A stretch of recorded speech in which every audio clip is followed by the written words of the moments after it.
Hello, my friend. My name is Hunter. Today we're going to be talking about probably more consistency, more stuff about books. This game called How Many Dudes? The full game's out. I covered the demo not too long ago on the main channel. What else? No, there was something. Oh, yeah. My philosophy for leaving reviews. So we're going to get into this. Let's go ahead and fight these 10 toddlers. And while we do that, things are going to happen. Let's put that at 1.5x speed.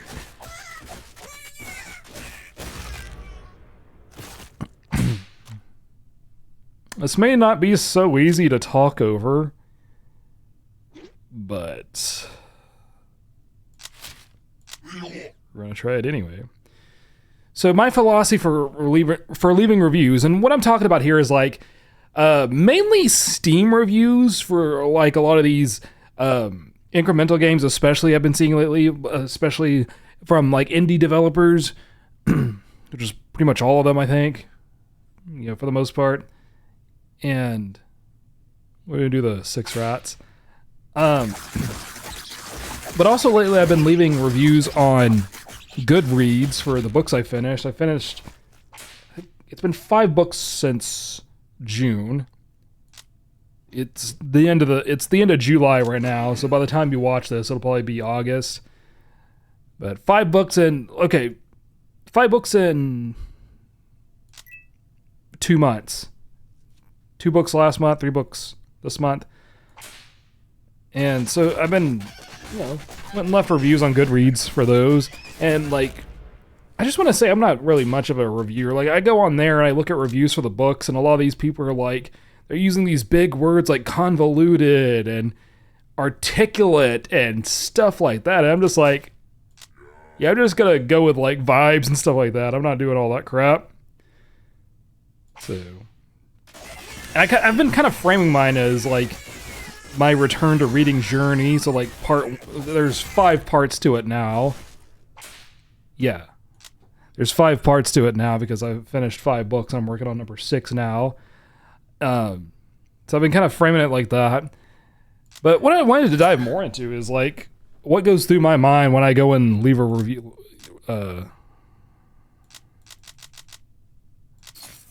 Leave a review for games, books, really anything to do with creators, creators like me. So I think this needs a little bit of like backstory. So I've gotten reviews before because I used to have a gig on Fiverr. I used to have a few gigs on Fiverr. I had one where I was editing videos for a little while, and then I had this one where I like it's kind of like set up like a YouTube sponsorship thing. Like, instead of waiting for Raycon or what's that one share company, whatever that share company is, to email me, I'd be like, here, if you want to sponsor a video, get some exposure for your game, you can do this. I haven't done that one in a while. I haven't done Fiverr in a while, but I like that it's a Jack Sparrow pirate. But on there, like, you really kind of live and die by those reviews, man.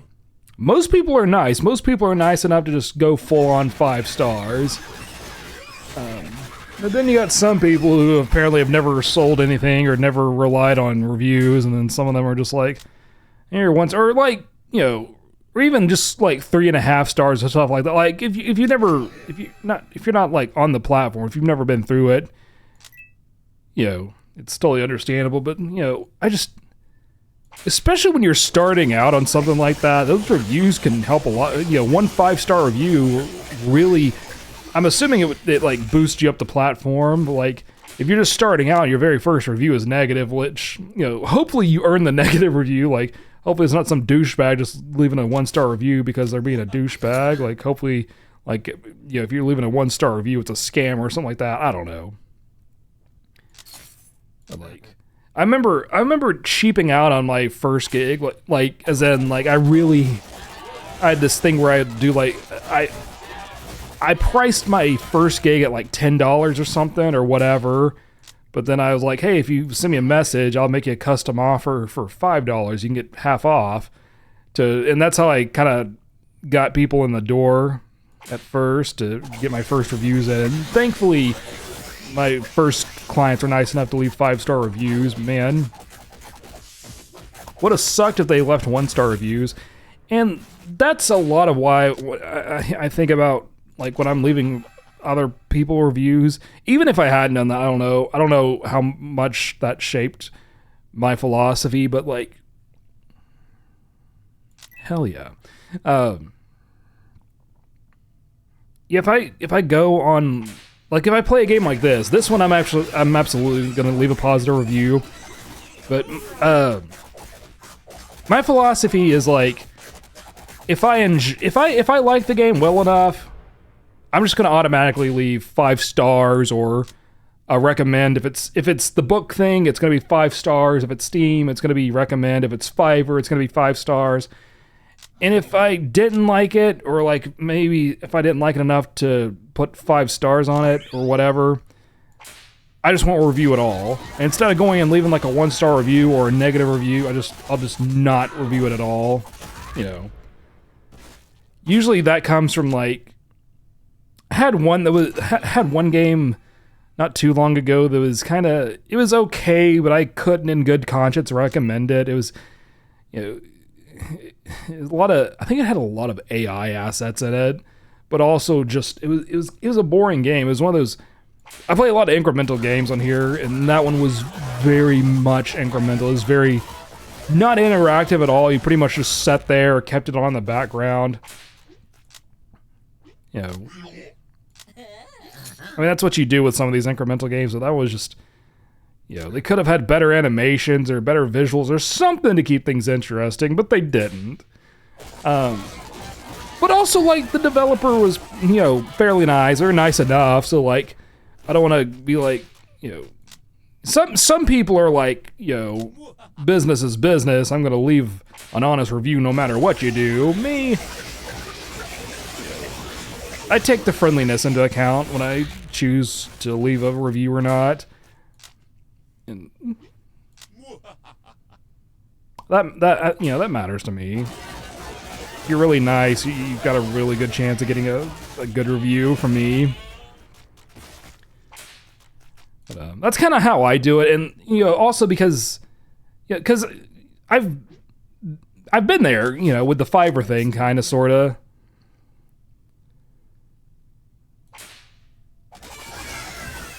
It truly does. It can make or break a game or a book or whatever if you're just starting out. You know, I don't want to be the guy that's like, hey, you spent however many months or years on this game, but I didn't like this, so negative review, and then all your dreams are gone or what, you know. I don't want that to happen, so like I said, positive review or no review, that's my 2 choices.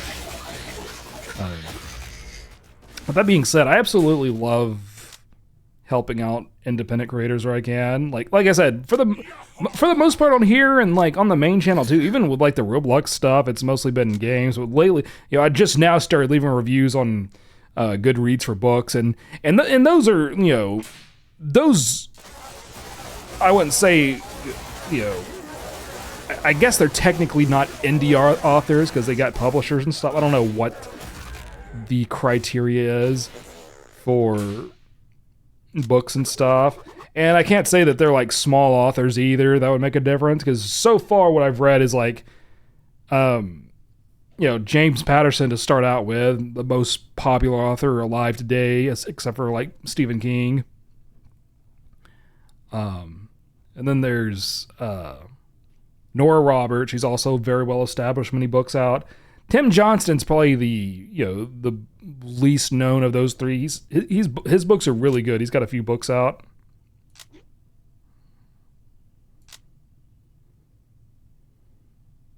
What's this? Discover more collectibles. How about Screw You? Oh, that's cool.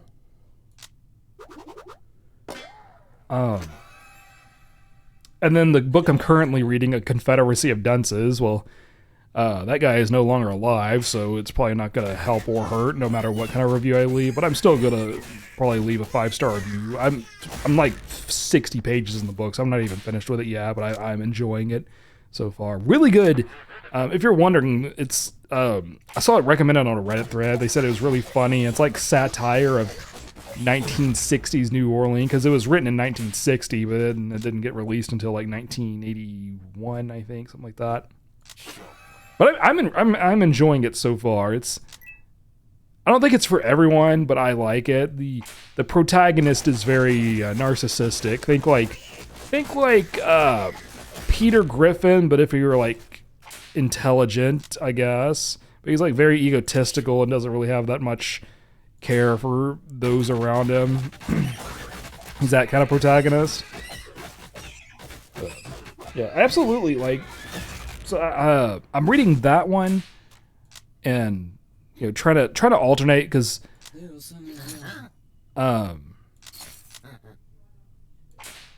it's been this one's been a very absolutely well written but very I want to say detailed book. A lot of like not a lot of big words, but like I like the satire of like New Orleans because it or Louisiana in general because it kind of reminds me of like Tennessee and stuff.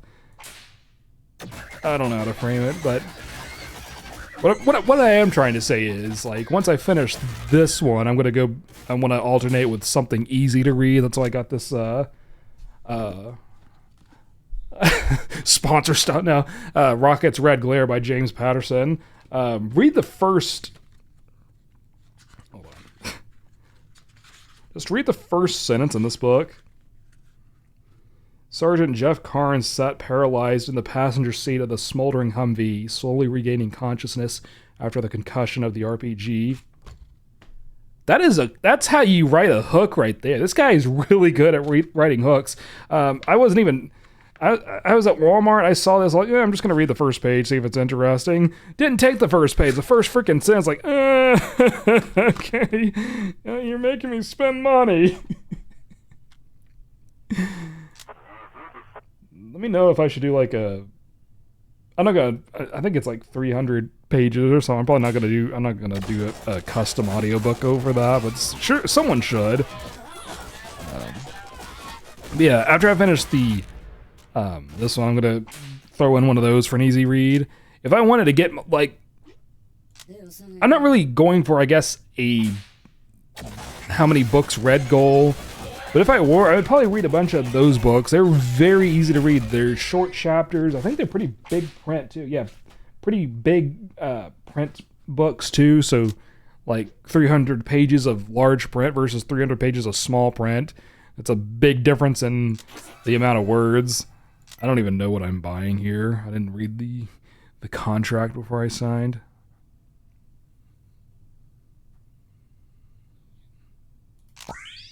Nice. I kind of wasted that though. Dog size. I don't know what oh crap. Oh, they're dying. My dudes are dying. I feel like I don't really need to explain that. Like sometimes, a lot of times with these conversational videos, I'll take a break somewhere throughout the video and just kind of take a minute to actually explain what we're playing here, but I think this one's pretty self-explanatory. I'm not touching anything, so it's an auto battler. If you didn't get that, and you just you pick who you want to fight, and then it's got the roguelike elements, or you buy stuff as you're going through. 1 wolf and 11 gooses. I like how it says gooses instead of geese. I just think that's cute. Meteor. Oh, I don't need that. Oh, they paused for me. That's adorable.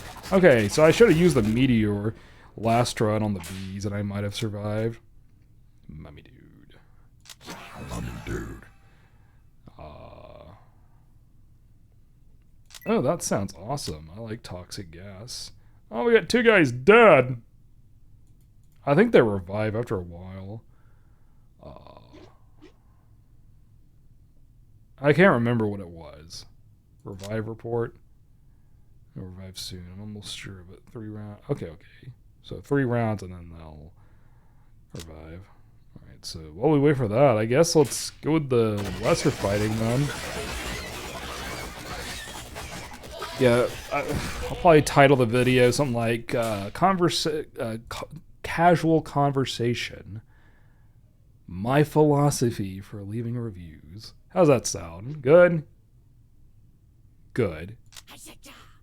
How long have we been playing this? I'm gonna try to get to 15 minutes. That's kind of short for what last video was half an hour.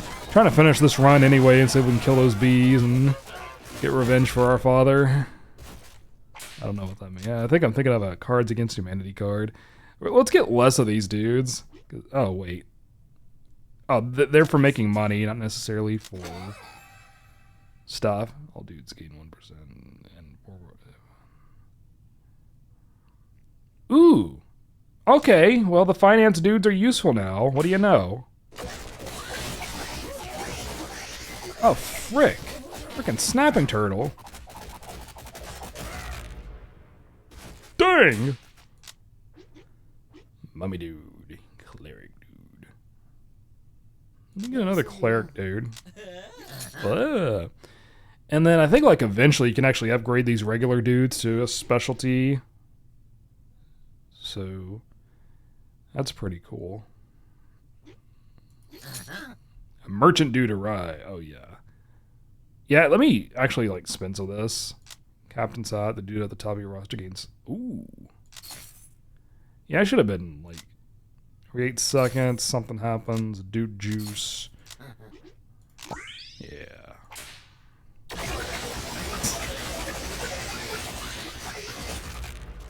Much better. Should I get another finance? Yeah, I should get another finance, dude. You're right. You're right. You're always the smart one here.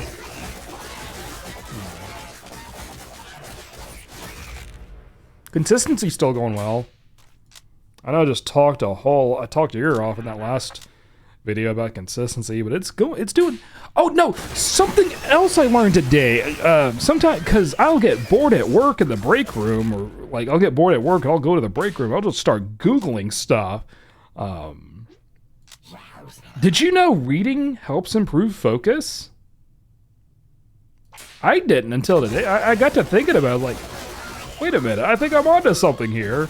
And I Googled it, and yeah, it's, you can Google the details for yourself. I'm sorry, I can't remember all the details. I just know that, like, it does seem like ever since I started reading, everything else I've been trying to do has kind of been easier to conquer. I started the reading first, and then I started the weight loss journey next, and I'm actually sticking to it. I've stuck with it for a month now. I think that might be a record. NFT. Finance has a 2% chance to generate 200 and separate 2% chance to lose one. Ooh.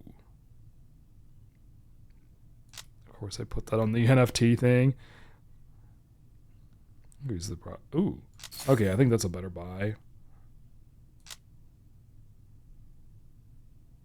I don't know about that one. Yeah, one of these. Oh, the bees. Oh yeah, revive everyone if we're going against the bees. The relax and trinkets spend the stashes. Can I use it this time? Well, screw you.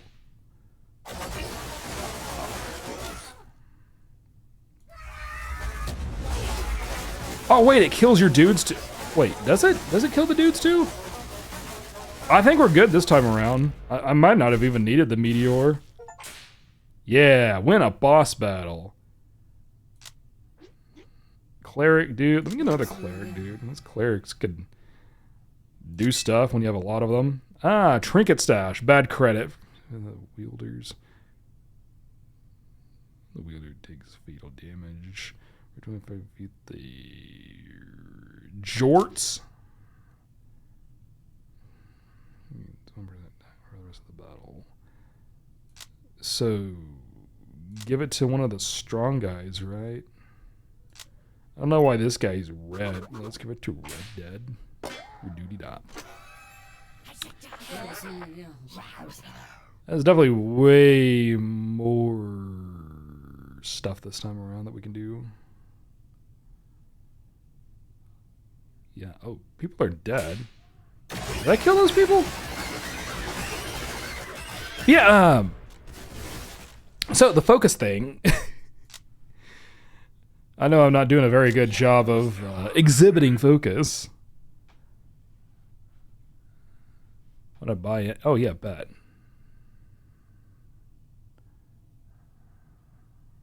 You Pick a relic from the prize pool. Okay. Oh, do I need the meteor? Crippity crappity, I think I need the meteor. Oh crap. That was a terrible bet. Okay, well at least I get to keep going. 174 bees. You crap.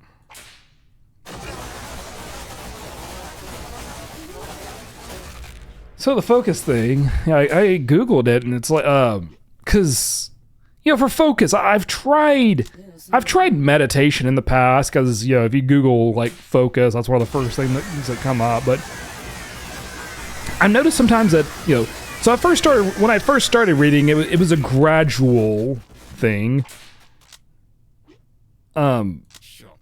You know, I would do I started out just trying to do the 15 minutes before bed every night thing. I see that a lot. And it slowly compounded, like, especially once we started visiting the library. That started because we saw they had events, and then eventually being around books that much, I was like, okay, let me go and get a book. But I've noticed that,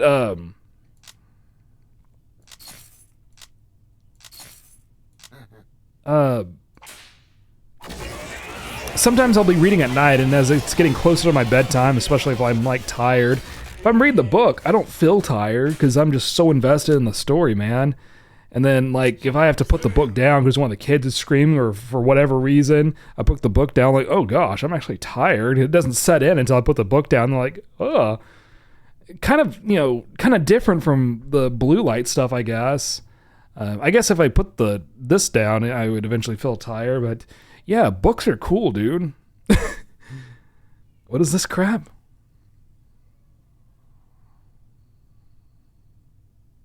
$11 rounds? Okay.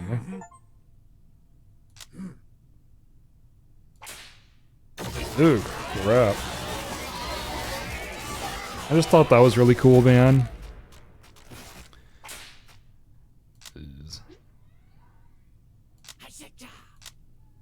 I could probably stick with the meditation if I tried now, but the books have been great. That's a fun way to learn how to focus. Let me see where we're at on time. That's a little bit better. Do one more round. But yeah, friend, I really appreciate you being here and listening to me ramble on about this stuff.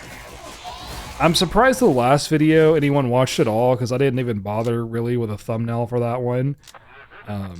It's doing okay though. It's doing... Oh. Nice. That's cool. That's really cool. Alright. Thank you for being here. I hope you have a fantastic day. Let me know if you're doing anything fun for the weekend. Any plans? That's cool. Hope you have an awesome day, and I'll see you in the next one, buddy. Bye.